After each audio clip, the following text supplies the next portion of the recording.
Yeah. Oh, we don't have tea. Oh, we Fuck it. don't. Do you want some? We'll have it after. Okay. Are you okay with that? Yeah, it's weird, but okay. We can do it if you want. No, it's alright. It does feel a bit weird. I don't know what to do with my hands. I know. Welcome. Welcome to a new episode of Creative Living. I'm Amie. And I'm Max. And today we're going to talk about, it's hard to explain. Okay, how to avoid being a martyr in your field. Nailed it. Yeah, so we're going to talk about how, for me as a writer and for Mackie as an actor, it can often feel like we aren't able to access our personal power, or aren't able to respect ourselves, or aren't able to make any momentum or growth because we are like at the mercy of an industry that isn't allowing us in, that isn't giving us roles, that won't look at my manuscript, that won't give me the publishing deal. And for me recently, I feel like I've been doing all this work. I've been really doing lots of journaling, asking for a lot of help, looking at my internal voice, really working with my inner self, but I feel very blocked and like I can't move further because the publishing house won't give me my publishing deal, and therefore I can't move beyond that. And so we want to talk about how we deal with that very tricky situation, because it is a part of what we do. Yeah. And I also want to interject and say, I think one really, really big thing that you can do is have a network, and like, or at least have like a friend like Amie and I, like we do creative living videos, but it's also a chance for us to debrief. And I mean, I was asking Amie on on her opinion on one of the self-portrait photos that I took a couple of weeks ago, and having someone there to actually bounce things off of and identify if this stress is necessary stress, or if it can be put off for a couple of weeks. And having that other person where you can actually get immediate feedback. Yes. Is so important. Totally. I think that because we're always waiting for the feedback from the casting agent or the publishing house, and we're not in control of that isn't in our control, having someone who can get immediate feedback from, immediate validation, and someone who just says, I recognize you, I see that you're doing the work and that you're doing the art, and this is how I feel about it. It's like super valuable. And if you starve yourself of any kind of interaction with your craft, so if your craft doesn't see anyone else's eyes but your own, I think that's really dangerous. I think it's really dangerous. You start telling stories, and I showed Amie this photo because I was telling myself stories, and I wanted to get out of that really quick because I personally really loved it, but I wasn't sure how it was going to be received. And like, those stories that we tell ourselves can be so dangerous, and block us from having really beautiful connections with other people and receiving really wonderful things and validation about what you're doing as an artist and what you're doing. Yes. Every day. Yes. Totally. Yeah. I think I starved myself of any interaction with my art and with myself as an artist for like years, and it was very bad for my mental health. I didn't let anyone read my work. I didn't talk to anybody about my work. It was very within my own world, to the point where I felt like was I even doing the work? Like, it became like unreal, and it was very damaging for my work, I think. And just finding those people, even if they're not of the same craft, just to have someone be like, I see you. Because we feel often not seen in this world of gatekeeping and casting directors and publishing houses. So making sure that you do have someone to recognize you and your work. Yeah. And ground you. Yeah. I feel really grounded when we see each other every week, just because it's a way to get it all out. Yeah. Because it's always in my head. I'm always thinking these things. I'm always telling myself all of these stories, and sometimes it's okay, and sometimes I have really, really bad weeks, and like actually being able to verbally express how I'm feeling or where I'm at can also clear up just things where I leave going, oh my God, that was so silly. I don't know why I thought that. Yes, I don't know why yes. I was feeling like that. Like, so I feel in so your much head, better. yeah. And then sometimes it's like, oh, okay, maybe that's what I do need to work on this week. Yes. And helping identify that.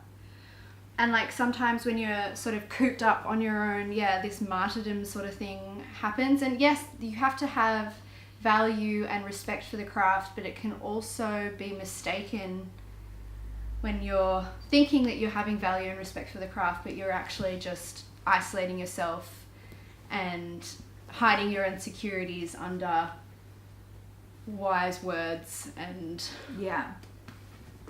I'm trying to think of a word and I can't think of a word. That's okay. But yeah, I completely agree. to avoid that martyrdom kind of feeling. Yeah. And I feel like I'm starting to really look at social media, and I'm engaging now with YouTube. Like, we're doing these videos, and Instagram I'm putting a lot of thought into, and it's all still in the early stages, but it's really hard when you're not, I mean, you get feedback, but you get controlled feedback. And it's the same thing, like with publishing, you're feeling at the mercy to all these publishing houses. At the mercy of other people.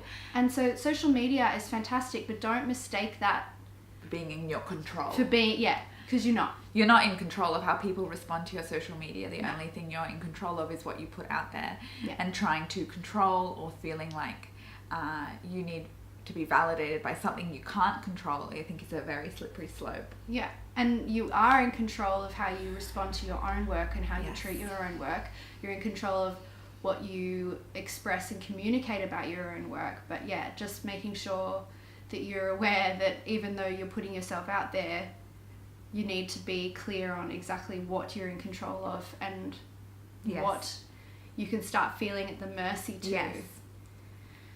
Totally. And I think that along the same lines of like what you're in control of, for me recently, I felt like, because I'm so out of control as to what's happening with my manuscript at the moment, it's with lots of publishing houses and I have absolutely no control over that. That's made me feel small, little, naive, foolish. It's put a lot of emotion on me because I feel out of control. But what I'm learning to do is to claim my power back by saying, it is my choice to give my work to these publishers. That's my choice. It's still my work. I did the work and I chose to hand it over to publishers. And I could choose to publish it myself. I could, if I wanted to, I could publish it today online. But that's not what I'm choosing at the moment. At the moment, I've chosen to give it to publishers. And that way of thinking brings power back to me, rather than surrendering it all to an industry I don't have control over. And I found that really handy because I felt very small during this process of submissions and rejections. But the truth is that it's still my work and it's my choice as to what I do with it. Yeah, no, that's huge. It's fundamental, but it's also something that goes completely unnoticed a lot of the time. Yes. And for an actor, I guess, as well, when you turn up to an audition, like, you can feel at the mercy of a casting director, but still your choice. Yeah, your choice to walk in the room, your choice to go with that agent, your choice to whether you agree to take the job or not. Yes. Your choice as to how you perform. Yeah, yeah. All the choices that you make in your performance. Yeah, with film, your choice on what you film, your choice on what topics you want to talk about. Like, there's a lot of choices, and when you can identify that is something that's in your control, it does give you a lot of power. Totally. Like, I think as artists in general, especially when you're trying to make it, like, we're thought of as like nothing. Yeah. But that's not true. Like, we're choosing to be there. And we have a lot to give, and if we acknowledge that we have a lot of power, a lot of like gifts, if we know our worth and we know that we're making that choice, like, that's so fucking powerful. Yeah. I think that puts you in a better position for everything. And acknowledging that only you can be doing what you're doing. Like, and that's something very unique. Yeah, and it's something you hear all the time. You read, there's quotes left, right, and center, and everyone talks about it, that it's your unique journey and your unique craft. But when you can actually feel that, not just know it, like on a logical level, but feel it. Yeah, like feel it in your whole being, that only you can be doing this job, then suddenly that gives you a whole lot of power. Yeah, it does. Like, my work that's out there at the moment, no one can write a book that I've just written like that. That is entirely my own, and literally nobody else can do that. So not only did I choose to put something out there, I chose to put something out there that is completely unique to me and no one can do anything like it. So cool. Yeah. Such a better way of looking at it. That's amazing. It's so exciting. Yeah. But you have to remind yourself. Like, you almost need to sit and think about it and close your eyes until you can feel just a little spark happening or something. It becomes a part of who you are, not just something that you know. Yeah. You know, something that you feel. Yeah, something that you really understand. And often when you can suddenly be in your power, and when I say be in your power, when you can stand there feeling grounded and comfortable with who you are without telling yourself stories, then that's usually the time that you start attracting the things that you've been working towards. I was just about to say, like, when you're in that position, when you know that you've sent out those manuscripts as a choice and they're privileged to get your work because no one else can get that work. The publishers are privileged to get my work. When I stand in that truth, I'm attracting magic. Yeah. I'm a magnet for magic in that way. Because that's just a whole new vibe that I'm giving off. Yeah. I like that. Like, I like saying that out loud. Like, it's a privilege for those publishers to get to read my work. Yeah. Like, how powerful. And it is. Yeah. It's a huge privilege. And suddenly then all of those submissions become little successes. Yes, exactly. Yeah. You feel rejuvenated. Yeah. And lifted up. And I mean, like, I've been talking about wanting to start a YouTube channel for ages, and it's definitely still something that's in the works. And it's been a real battle. I've had quite a creative block about I've just got so much freedom. Like, I have so much freedom with what topics, how I film, what I film, and it's actually been really overwhelming. And to come back to, I read something the other day where they were saying, just come back to value. Don't think about what other people want, what you think will be more interesting. Like, come back to what value you can offer and give outside of all of that other crap that you can't control. Yeah. And that for me, even though I haven't quite hit the nail on the head yet, completely relaxed me and transformed, like, my whole energy from the difference between the beginning of the week to the end of the week has been really, really different. Amazing. Overthinking about that. I think that this comes back to what we were talking about a few weeks ago, like, what's your version of success? You know, like, and managing what you think is successful. Like, obviously I think it's very successful to have a published book, but there's only one version of what I find successful. And seeing that value is success. That's the success. But we have to, that's a total mindset. Like, I can say that all I want, but I'm not there yet. I'm not really feeling the success of writing 500 words. Like, I'm not there yet. Yeah. But that's where I want to be. I want to be writing 500 words and being like, fuck yes. Nailed it. Yeah. Because then again, you take away the power from this overlord looking over you who's gatekeeping your work from being out in the world, because you're having successes every day. Yeah. Like, true successes. Yeah.